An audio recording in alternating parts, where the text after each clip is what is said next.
Okay. So when you sign into your Hub account, as I believe you might all be familiar with, you are brought to the main learning type page. You will enter through youth learning, and from there you will enter through the youth justice portal. This brings you to our main module library page, and the Exploring the Restorative Justice Process module is located in the Peace and Justice theme area. So you'll select Peace and Justice. From there, you will enter into the modules. And then this is part of our gender-based violence series. So you'd select gender-based violence and you scroll all the way down to the bottom and you can see it's our newest module down in the bottom right corner here. So before we get into the module content, I'll briefly just walk you through the facilitator guide. So the facilitator guide is meant to be a complete and comprehensive document for whoever is delivering this program to a client or to a participant. This helps you kind of understand the purpose of the module, the goals of the module, some of the skills that the client or participants will exercise or develop, the introduction to what some of the content is, and just gives you like a breakdown kind of how the module came to be. And then the module goes page by page through the entire, or sorry, the facilitator guide goes page by page through the actual module. So this screenshot here is what the client would see either on a computer, a tablet, a projector, however you're delivering the program. And then this facilitator guide will be something that you have in the background. Either you can print it off and flip through it hard copy, or you would have this on a separate device, just kind of walking you through the different pages of the module. So you can see here that it provides a breakdown of the module page. It gives you a script to follow. If this wasn't a topic that you were super familiar with, it gives you like a step-by-step guide to how to deliver. So instructions, different discussion prompts, or suggestions for how to get a conversation going with a group or with an individual. And you could follow this guide like literally page by page if you wanted to, just to help you deliver the program, or prior to delivering a module. This is a really great resource to go through as well, just so you can get an understanding of what the module contains. And if there were any pages that you wanted to really highlight or any pages of the module that you wanted to skip, going through the facilitator guide is a great way for you to kind of like plan your programming in advance to see which parts of the module you want to focus on. So for every module as well, we have a journal. The journal is made for the client or for the participant. So if you were doing a virtual program, this is something that can be emailed to them ahead of time. Or if it was in person, it can be printed and given to them. This is meant to be a private and personal space for the client to turn to. It's not homework by any means, so they don't have to give it back to you. If it's not mandatory to participate in, if they want to answer the prompts, they can. If they want to draw or color, doodle, however it helps them stay engaged. There's the take-home practice. And then there's some additional resources here that if they were interested in this topic, they can look up later on, or the two of you can do some further learning about this program together. So from there, I'm going to enter the module. You press Start Module, and you are brought to the main introductory page for exploring the restorative justice process. So this module and the entire curriculum were made in partnership with Anishinaabe ASCII Legal Services and with community members of Anishinaabe ASCII Nation. So specifically, the teaching of the restorative justice circle is based in their traditional knowledge. I would like to state that I am not an Indigenous person, so I will not be speaking directly to that teaching. I'm not necessarily going to train you on how to apply the framework of the restorative justice circle. I'm just going to be taking you through the content pages of the module to showcase what is available within this program. So this module can be used as an onboarding tool for a new restorative justice worker who has maybe never worked in the field before. It can be used with a client who is experiencing justice-related conflict for the first time and could use an overview or a bit of an understanding of what to expect from the restoration process. Or it can be used as is intended, most predominantly with an actively justice involved client who has caused harm and is seeking the restorative justice process and healing through a community-based framework. So to begin the module here, you can see through the table of contents, if you're familiar with delivering hub programming, that our main 7 pages are pretty standard for all modules. So pages 1 through 5 specifically.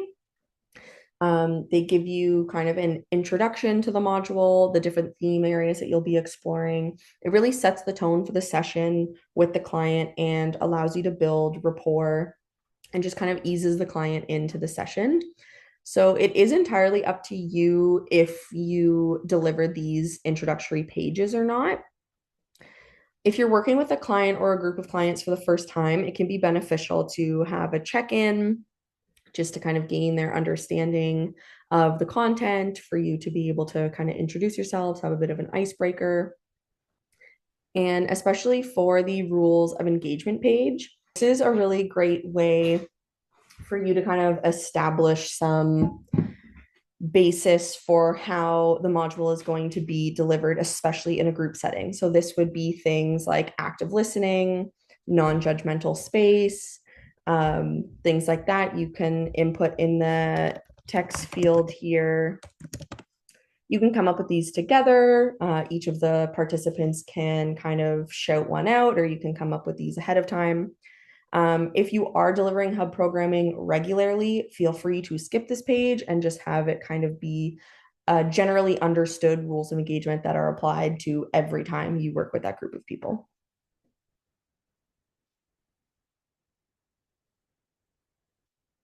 So then we get into the content pages of the module. So what is restorative justice is just a great beginning definition, and an opportunity to distinguish this from like punitive justice. So you can read the definition aloud and then invite reflection within the group by a discussion prompt similar to like, how is this different from what you usually see when harm is addressed in our communities? To get the conversation going, you can use some examples from your own experience if it's applicable and appropriate, or talk about maybe how like harm is addressed in schools or workplaces, and just kind of begin the general understanding of what restorative justice might look like in practice.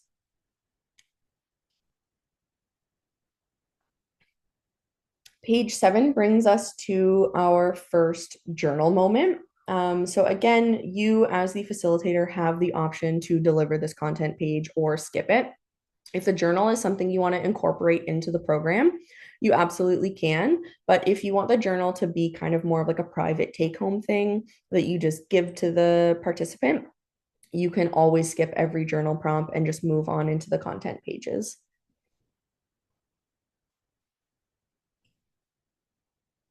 So page 8 is, when can we use restorative justice? So this gives a breakdown here of the different types of relationships and how conflict might look a little different. So explaining to the participant that restorative justice is used in a various types of settings with all different types of relationships. Conflict can happen within all of these different types of dynamics. It's important to recognize like power imbalances. Conflicts can be big, they can be small. Regardless of the size, conflict affects everybody, and it's important to come up with some conflict resolution skills within those dynamics that work for everybody to address harm and be able to move on from that together.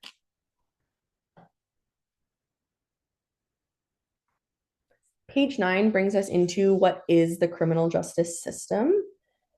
So you could begin this page again with a conversation, whether you're working independently, one-on-one, or within a group, just kind of gauging what the client knows about the criminal justice system and if they know how that differs from the restorative justice system. And you can read the page aloud and then kind of go through the prompts in order to teach the client a little bit more about how restorative justice is a community-based alternative instead of something like the criminal justice system.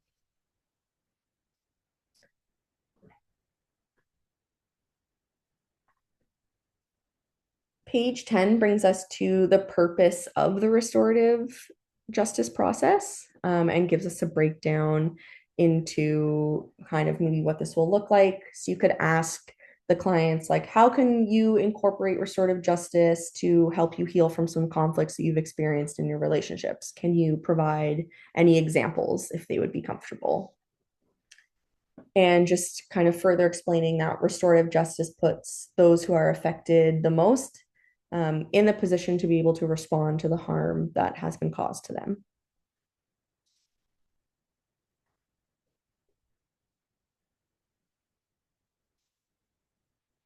Page 11 brings us to how is restorative justice done? So this is where the concept of the restorative justice circle comes in. So you can read the prompt to the group about what is the circle. This gives a good kind of introduction into the rest of the module where it describes more of how the framework of the restorative justice circle is applied in practice and an opportunity to explore a little bit further. This provides an overview of the role of the restorative justice worker. So again, this module can be used as kind of like an onboarding tool, or even when you're working with a client for the first time to explain maybe like who you are, what your role in this process is, and what they can expect from you moving forward.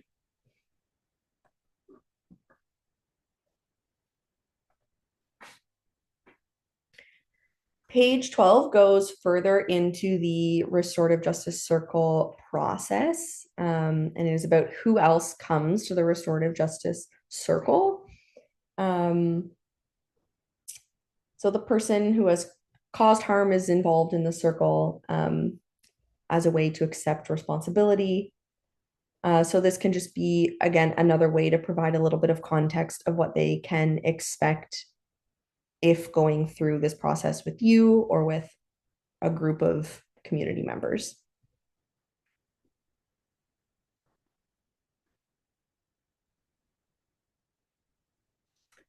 So why are there so many people in the restorative justice circle? Let's discuss.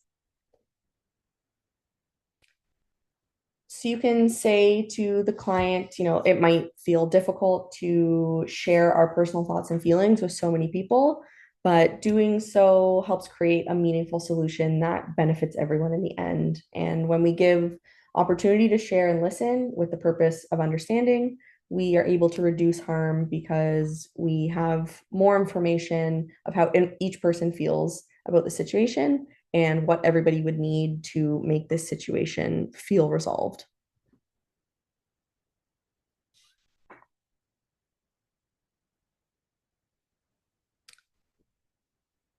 So this page allows you to explore a little more about the restorative justice circle process. Now that we know the purpose of restorative justice and who will be in the circle, let's look at how that actually is applied in practice.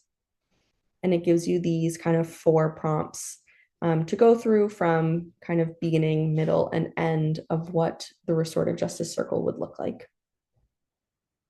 So step 1 would be opening the circle. And you can just go through each of these kind of next step with the client.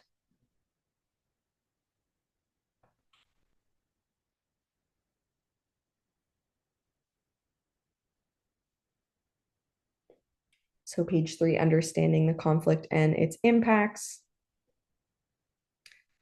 Maybe walking the client through some of these prompts or discussion opportunities.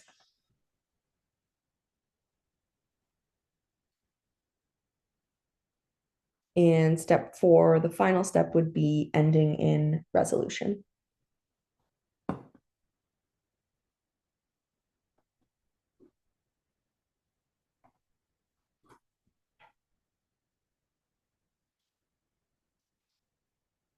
So, page 15 discusses that the restorative justice circle is sacred. So, you can apply your own knowledge, your own teachings, your own application of what this may look like in practice based on the harm, based on the client, based on your community. And you can give a little bit more information to the client or to your team, whoever it is that you're working with, about what the restorative justice circle might look like for you or what they could expect from this experience.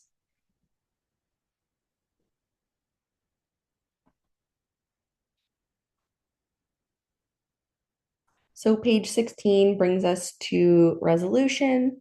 You could ask the participants, what does conflict resolution look like for you?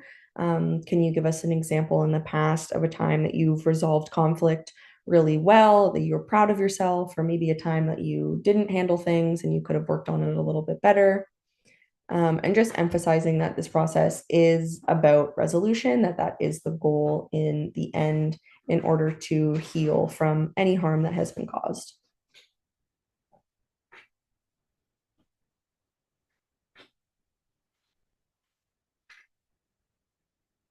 Page 16, you can go through the prompts of the benefits of the restorative justice process. So it focuses on healing and relationship building, not punishment. It provides you more understanding about why the conflict happened, a chance to hear and understand both sides of the story, gives everyone the opportunity to share their thoughts and feelings, gives everyone the opportunity to decide how to repair the situation or relationship, ends in an agreement instead of a punishment, protects everyone from harm that may be caused in the court systems, and happens in the community with the affected community members. So this is a good kind of overview of all of the content that you've touched on before. It just provides like a really good summary of what it is that the restorative justice process is looking to implement and what that looks like when it's applied to an actual situation.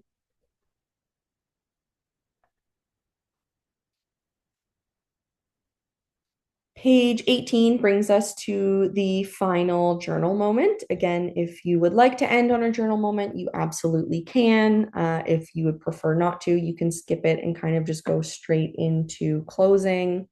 But this could be a good way for the clients to take some time and reflect on the information that they learned during this program. These questions are written into the journal, so they would just have to fill in the text box. They don't have to share their answers. This isn't meant to be a period of discussion, kind of just like a quiet working minute or two for them to digest the information that they got and maybe write it down to help them remember or write down any questions that they might have or parts about the module that stuck out to them the most. Then page 19 actually is our take home practice. I believe it is just the cleansing prayer, perhaps.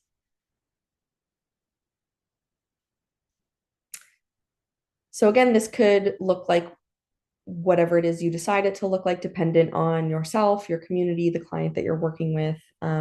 This page is also optional if this isn't how you want to end the program. You can do any cool down activity that you like. There's the Hub Mindfulness little 5-minute videos as well that are a great addition to this program to kind of do like a grounding experience. It is entirely up to you as the facilitator what you decide to begin and end this module on. And then page 20 is the checkout and cool down. So from here, you could discuss what they want to learn more about the restorative justice process. If they had any questions, if there was anything they wanted clarification on, and you could just kind of connect with the clients if you're one-on-one or in a group setting, maybe about where you as a group or where you as a one-on-one could go from here based on this content.